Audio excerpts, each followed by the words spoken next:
The next is Bab قول النبي صلى الله عليه وسلم سموا باسمي ولا تكتنوا بكنيتي. The Prophet صلى الله عليه وسلم said, name yourselves with my name, but do not use my kunya. Meaning, you may use my name, but you cannot use my kunya. What was his name? Muhammad sallallahu alaihi wasallam.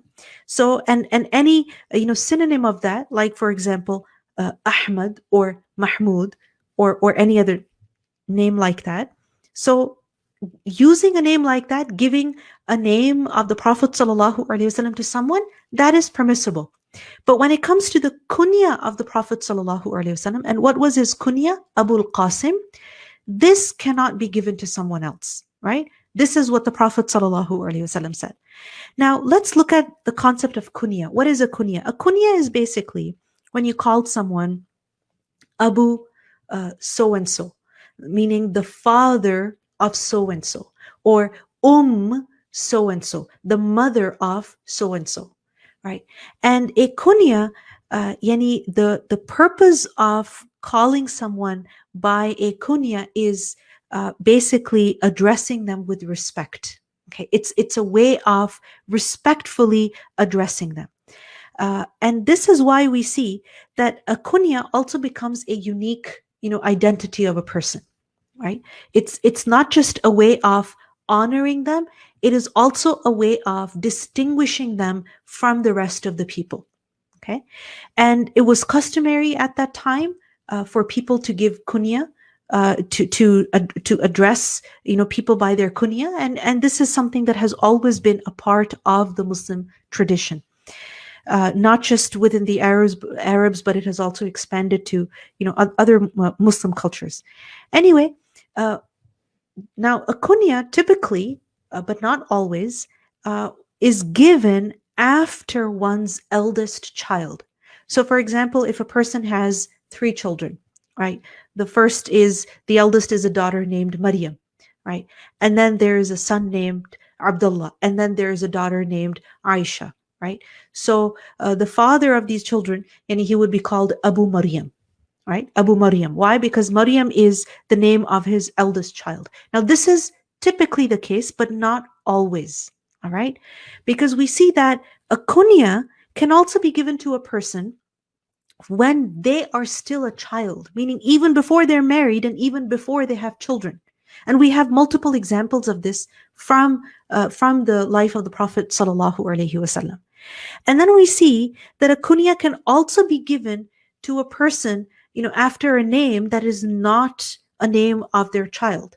Okay, so for example, we see that in the time of the Prophet sallallahu alaihi wasallam, there was that child, Abu Umair, the younger brother of Anas radiallahu anhu, who was a little child whose bird had died, and the Prophet sallallahu alaihi wasallam addressed him. He said to him, "Ya Aba Umair, ma fa'ala an-nughair?" Oh Abu Umair, what happened to the bird? Right? So it's a child. He doesn't have a son named Umair, but his kunya was Abu Umair. Right?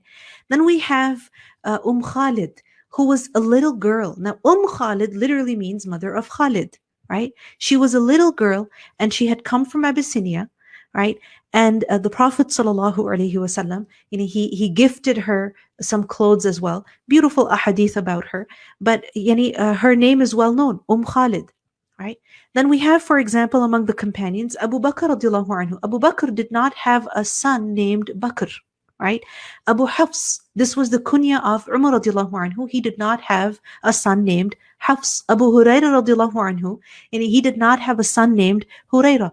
Abu Dhar radiallahu anhu did not have a son named Dhar. Right? We see Aisha radiallahu anha, and she was called Abdullah, and she did not have a son named Abdullah.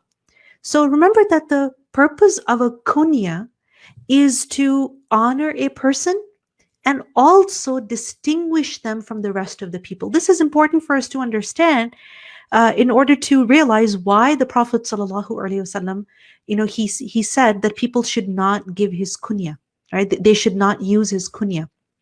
So a kunya mainly for 2 reasons. قاله أنس عن النبي صلى الله عليه وسلم. Anas radiallahu anhu said that, relating from the Prophet sallallahu alaihi wasallam, meaning Anas radiallahu anhu related that in a hadith, that the Prophet sallallahu alaihi wasallam said, you can use my name, but you cannot use my kunya. And this is, Imam Bukhari is referring to another hadith which he has reported in his collection Sahih in another place. And that hadith is that the Prophet sallallahu alaihi wasallam was once in the marketplace, and a man said, Ya Abu-l-Qasim, O Abu-l-Qasim. So the Prophet ﷺ turned around in order to speak to that man, or in order to answer him. But the man said to him, I didn't mean to call you. I was actually calling someone else. Meaning there's someone else also over here whose kunya is Abu-l-Qasim. I was calling him. I wasn't calling you. So at this, the Prophet ﷺ said, Sammu bismi wa la taktanu bi kunyati. You can take my name, meaning you can give my name to your children, etc., but you cannot take my kunya. This is not permissible. Why is it not permissible? There's different reasons for this. But of course, from this hadith, we understand that the reason is so that people do not get confused. Right? That which Abu-l-Qasim is this? Is this Abu-l-Qasim as in the messenger of Allah sallallahu alaihi wasallam? Or is this some other Abu-l-Qasim? It would cause confusion. And we see that the purpose of a kunya is to distinguish a person from the rest of the people. And it is also an honorific. Then why should the honorific or the unique title of the Prophet sallallahu alaihi wasallam be given to others? Because that would be a way of competing with him sallallahu alaihi wasallam. And in the Quran, Allah subhanahu wa ta'ala says, لا تجعلوا دعاء الرسول بينكم كدعاء بعضكم بعضا. That do not call the Prophet sallallahu alaihi wasallam the way you call one another. Right? Meaning, his title, his honorific should be unique for him. Don't use that for other people. Now, Ibn al-Qayyim said that the dislike for using the kunya of the Prophet sallallahu alaihi wasallam has three reasons. The first reason is that giving the meaning of the name Qasim, right? You see, Abu-l-Qasim, the Prophet sallallahu alaihi wasallam had a son whose name was Qasim, therefore he was called Abu-l-Qasim. But not just that, Qasim also means one who distributes, right? One who distributes. And the Prophet ﷺ said that Allah is the one who gives and I am the one who distributes. Okay? So Abu-l-Qasim would be, the one who really distributes properly. So Ibn al-Qayyim said that the first reason is giving the meaning of the name Qasim to those who do not deserve it. Because the Prophet ﷺ, if he's called Abu-l-Qasim, that's because when he divided things between people, he divided, with justice, right? As per the commands of Allah.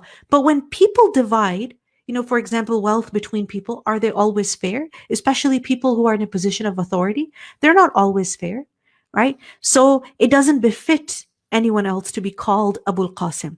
Secondly, he said the second reason is concern about confusing between the Prophet ﷺ and someone else when addressing or calling him.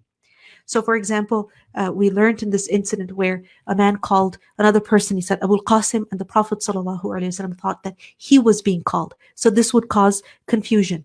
Now, when it comes to ordinary people, if you get confused as to which, Maryam it was who called you, no problem, right? Because it's okay. Things can be, clarified later, and it's really not a big deal. But when it comes to the identity of the Prophet ﷺ, it cannot be mixed with someone else's identity. It cannot be confused with someone else's identity. Because if the Prophet ﷺ has instructed us to do something, then we have to do it. And if he has forbidden us from something, then we must refrain from it, right? The matter of our eternity depends on this. So this is the reason why the identity of the Prophet ﷺ cannot be confused with someone else's identity. And the third reason is, Ibn al-Qayyim said, using both of the Prophet ﷺ's name and kunya removes the benefit of having a distinction in name for him. Meaning, if someone has the exact same name and kunya, then the Prophet ﷺ does not have that unique distinction anymore. Meaning, again, it would be confusing as to which Abu-l-Qasim is this. Now let's look at the hadith. حدثنا مسدد حدثنا خالد حدثنا حسين عن سالم عن جابر رضي الله عنه قال ولد لرجل منا غلام فسماه القاسم فقالوا لا نكنيه حتى نسأل النبي صلى الله عليه وسلم. Jabir radiallahu anhu reported that a man among us had a son and he named him Qasim. So his people said that we will never, give him his kunya, meaning we're never going to call him Abu-l-Qasim until we ask the Prophet sallallahu alaihi wasallam. And when they asked him, فَقَالَ, he said, سَمُّوا بِاسْمِي وَلَا تَكْتَنُوا بِكُنْيَتِي. You can give my name yourselves with it, but do not use my kunya. So using his name is permissible, using his kunya not permissible. حدثنا علي بن عبد الله حدثنا سفيان عن أيوب عن ابن سيرين سمعت أبا هريرة قال أبو-ل-Qasim صلى الله عليه وسلم سموا باسمي ولا تكتنوا بكنيتي. Ibn Sirin said from Abu Hurairah that Abu-l-Qasim said, and Abu-l-Qasim is who? The Prophet sallallahu alaihi wasallam. That name yourselves with my name, but do not use my kunya. Sammu bismi wa la taktanu bi kunyati. And there's another report in which we learn that a person, he had a son, right? And he named him Muhammad, okay? And when he named his child Muhammad, sallallahu, of course, we're talking about the Prophet sallallahu alaihi wasallam. Now, when this man gave the name of the Prophet sallallahu alaihi wasallam, meaning Muhammad, to his son, what happened is that his people were not pleased with that at all. They were upset that how dare you give the name of our Prophet sallallahu alaihi wasallam to your son. So the man went to the Prophet sallallahu alaihi wasallam with his son, right? And he told him that, Ya Rasulullah, I had my baby and I gave him your name, and this is what my people said. So the Prophet ﷺ said that give him my name, but do not give him my kunya. Meaning you can call him Muhammad, but you cannot call him Abu-l-Qasim, right? So this teaches us an important lesson, which is that Muhammad and Abu-l-Qasim, both the name and the kunya of the Prophet ﷺ, together cannot be given to a person. Okay, so some say that together they cannot be given, right? Either can be given to a person, right? Some say that this prohibition was only in the lifetime of the Prophet ﷺ, because the reason for the prohibition was confusion. So after the death of the Prophet ﷺ, it is permissible to give his kunya to others. And others say that no, it is not permissible, to give his kunya to anyone at all. So there is a difference of opinion regarding this matter.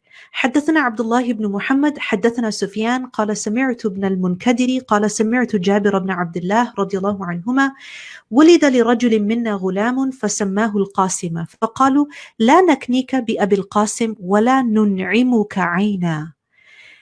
So Jabir radiallahu anhu, he reported that a man among us had a son and he named him Qasim. So the people said to him, we're never going to give you the kunya of Abu-l-Qasim, and we're never going to delight your eye by that. Right? Look at this. La nun'imuka ayna. We're never going to give you the delight of the eyes. Meaning, we're not going to let you be happy with this. You wanted to be happy with this kunya? We're never going to let you have this kunya. And this shows us the love and that protective, concern that the companions had for the Prophet sallallahu alaihi wasallam. فأتى النبي صلى الله عليه وسلم فذكر ذلك له فقال أسم ابنك عبد الرحمن. So the man came to the Prophet sallallahu alaihi wasallam and mentioned that to him, and he said, give your son the name Abdul Rahman. So we see that when, the name Muhammad was given to a child, the Prophet ﷺ approved of it. But when the name Qasim was given, he did not approve of it. Why did he not approve of it? Because now the father will be called Abu-l-Qasim, right? And that would mean that that man now has the same kunya as that of the Prophet ﷺ, and that would be incorrect. So I mentioned to you earlier about how there is a difference of opinion regarding this matter. Now, we see that years after the Prophet ﷺ, among the scholars of earlier and later times, We have, scholars who were actually given the kunya Abu-l-Qasim, and that kunya was used. Why? Because, and nobody criticized it.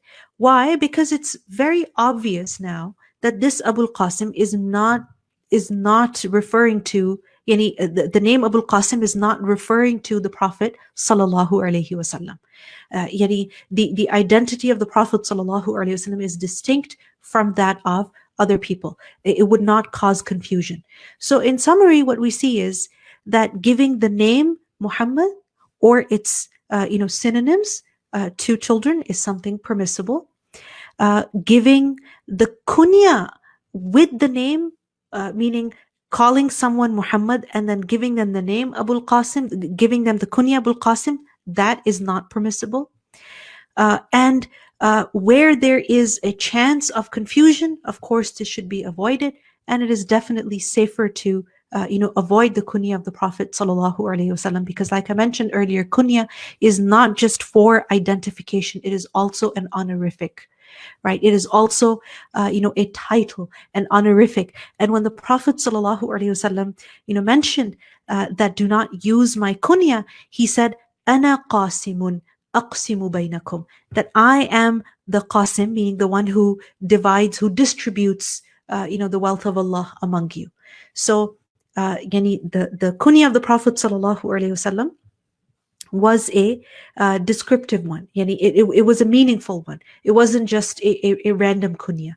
Therefore, it is not appropriate to use it. However, if someone has that kunya, it's not like they are being sinful, because we see that there are people who practiced it and nobody condemned them.